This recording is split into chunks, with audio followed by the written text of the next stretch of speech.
بسم اللہ الرحمن الرحیم۔ السلام علیکم معزز طلبہ کرام، آپ سب کیسے ہیں؟ آج ہم اصول الشاشی کے سبق نمبر 123 کو پڑھیں گے۔ آج کے سبق کا عنوان ہے افعال حسیہ پر وارد ہونے والے ایک اعتراض کا جواب۔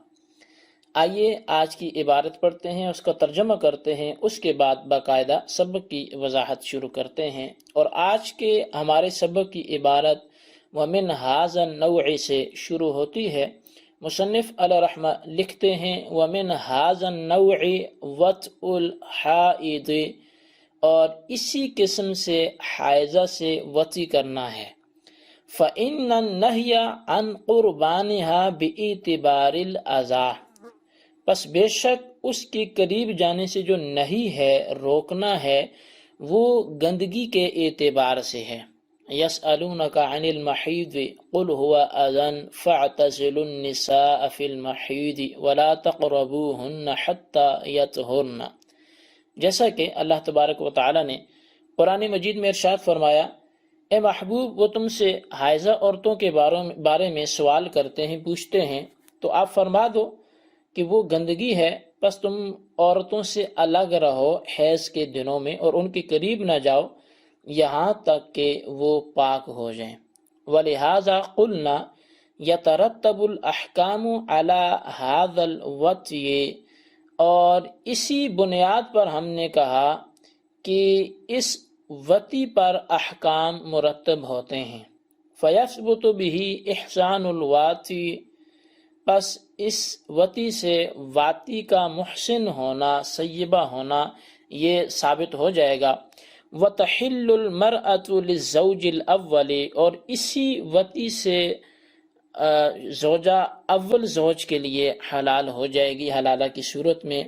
وَيَثْبُتُ بِهِ حُكْمُ الْمَهْرِ وَالْعِدَّةِ وَالنَّفْقَةِ، اور اسی وطی کے ذریعے سے مہر کا حکم، عدت کا حکم اور نفقے کا حکم بھی ثابت ہو جائے گا۔ وَلَوْ امْتَنَعَتْ عَنِ التَّمْكِينِ لِأَجَلِ الصَّدَاقِ كَانَتْ نَاشِزَةً عِنْدَهُمَا فَلَا تَسْتَحِقُّ النَّفْقَةَ، اور اگر عورت اپنے آپ کی سپردگی سے روک لے، اپنے آپ پر قدرت دینے سے شوہر کو منع کر دے مہر کی وجہ سے، تو وہ نافرمان ہوگی صاحبین کے نزدیک، پس وہ نفقے کی بھی مستحق نہیں ہوگی۔ جی طلبہ کرام، یہ ہمارے آج کے سبق نمبر 123 کی عبارت اور اس کا ترجمہ تھا۔ آئیے اب اس سبق کی باقاعدہ وضاحت کی طرف بڑھتے ہیں۔ مصنف علیہ رحمہ نے وَمِنْ هَذَا النَّوْعِ سے افعال حسیہ پر وارد ہونے والے ایک اعتراض کا جواب دیا ہے۔ افعال حسیہ آپ گزشتہ اسباق میں تفصیل سے پڑھ آئے کہ نہیں جن افعال پر ہوتی ہے تو وہ دو طرح کے ہوتے ہیں، ایک افعال حسیہ ہیں، دوسرے افعال شرعیہ ہیں۔ اور جو افعال حسیہ ہیں یہ وہ افعال ہیں کہ جو نہی سے پہلے بھی منع تھے اور نہی کے بعد بھی یہ منع ہی ہوتے ہیں، جیسا کہ ظلم کرنا، شراب پینا، زنا کرنا، اور یہ ہر آدمی اس کو غلط ہی تصور کرتا ہے، اور نہی سے پہلے بھی لوگ ان سے بچنا ہی عافیت سمجھتے ہیں۔ اور دوسرے جو افعال ہیں وہ افعال شرعیہ ہیں کہ جن پر پہلے تو نہیں وارد نہیں ہوتی، جب تک نہیں وارد نہیں ہے تو وہ اچھے ہیں، لیکن جیسے نہیں وارد ہو جاتی ہے تو اب وہ ان کا کرنا درست نہیں ہوتا، اگرچہ اس پر کافی کلام ہم نے کیا کہ نہیں کے بعد مشروع ہوں گے یا نہیں ہوں گے۔ بہرحال یہ بنیادی طور پر افعال حسیہ اور افعال شرعیہ کے حوالے سے ہم نے کچھ پڑھا تھا۔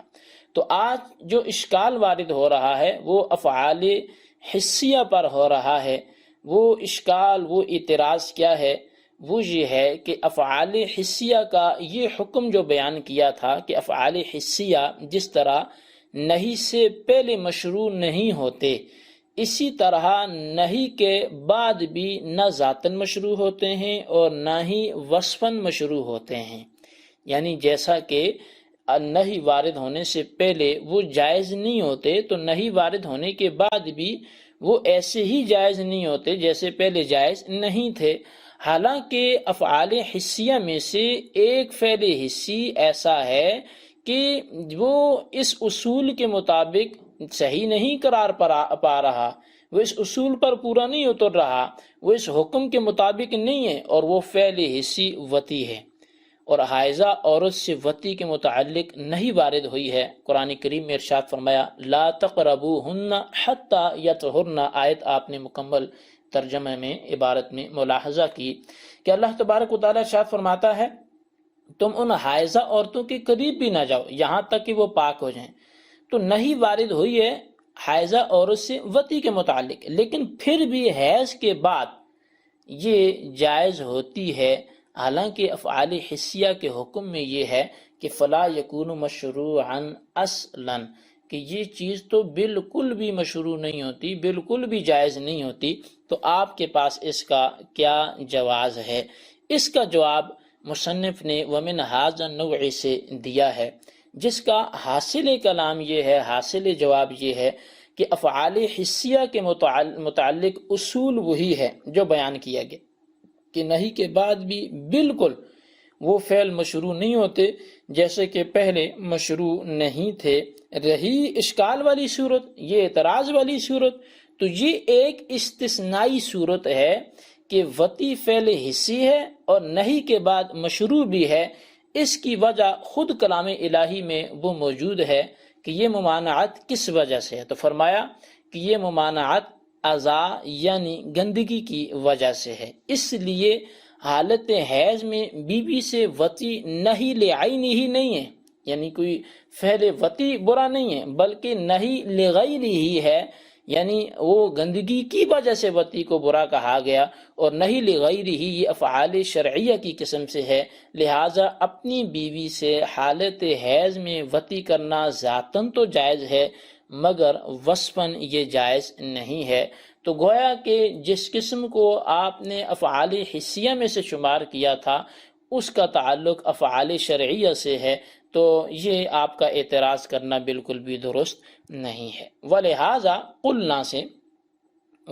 قلنا یترتب الاحکام سے حالت حیض میں وطی کرنے کی صورت میں اس وطی پر کئی احکام مرتب ہوتے ہیں، مصنف انہی کو بیان کرتے ہیں۔ اگرچہ وطی کرنا اس حالت میں حرام ہے، مصنف نے حالت حیض میں کی جانے والی وطی پر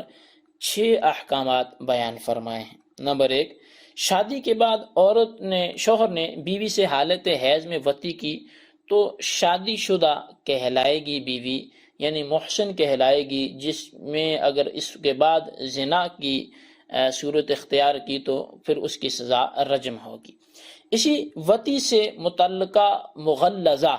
پہلے شوہر کے لیے حلال ہو جائے گی، اور اسی وطی سے، یہ نمبر 3 ہے کہ اسی وطی سے پورا مہر لازم ہوگا، اور نمبر 4 یہ ہے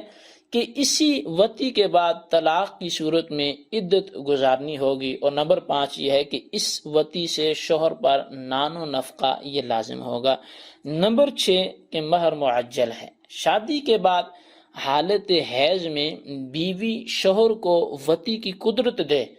پھر مہر کی عدم ادائیگی کی وجہ سے شوہر کو قدرت نہ دے تو صاحبین کے نزدیک وہ نافرمان کہلائے گی، یعنی ایک دفعہ قدرت دے دی ہے حالانکہ مہر کی ادائیگی نہیں ہوئی، لیکن پھر بھی بیوی نے شوہر کو اپنے اوپر وطی کی قدرت دے دی، اور اس کے بعد اب یہ مہر کا مطالبہ کرنے لگی اور شوہر کی جانب سے مہر میں تاخیر ہونے لگی، تو اب یہ پھر اس کو قدرت نہ دے وطی کرنے پر تو صاحبین کے نزدیک ایسی بیوی کو نافرمان کہا جائے گا، اور اس اصول الشاشی میں اس کے لیے مصنف نے ناشزہ کے الفاظ استعمال فرمائے ہیں۔ وہ نان و نفقہ کی صاحبین کے ہاں مستحق نہیں رہے گی، کیونکہ وہ ایک بار قدرت دے چکی ہے اور اب مہر کے بہانے وہ روک نہیں سکتی، کیونکہ قاعدہ یہ ہے کہ الساقط لا یعود، کہ ساقط شدہ جو حق ہوتا ہے وہ لوٹ کے نہیں آتا، کہ عورت اپنا حق ایک بار قدرت دینے سے ساقط کر چکی ہے، لہٰذا اس حرام وطی پر حکم مرتب ہوگا کہ وہ ناشزہ کہلائے گی، جب کہ امام اعظم ابو حنیفہ کے نزدیک نان و نفقہ کی حقدار ہوگی کہ اس نے اپنے حق کی وجہ سے شوہر کو قدرت دینے سے روکا ہے۔ بہرحال یہ ہمارے آج کے سبق کی داستان تھی۔ آج کے سبق میں ہم نے افعال حسیہ پر وارد ہونے والے ایک اعتراض کے جواب کو پڑھا ہے، اعتراض بھی پڑھا ہے، اس لیے آج کے سبق کو خلاصتاً اپنے پاس نوٹ کریں، بالخصوص ان سوالات کے جوابات دیں۔ سوال نمبر 1 یہ ہے کہ حالت حیض میں وطی کرنے کی صورت میں اس وطی پر کئی احکامات مرتب ہوتے ہیں، کوئی سے 2 بیان کریں۔ اور سوال نمبر 2 یہ ہے کہ افعال حسیہ پر وارد ہونے والے اشکال کا جواب کیا ہے، سوال معال جواب تحریر کریں۔ اللہ تبارک و تعالیٰ سے دعا ہے جو کچھ ہم نے پڑھا سنا سے یاد رکھنے کی توفیق نصیب فرمائے، آمین بجاہ نبی الامین صلی اللہ علیہ وسلم۔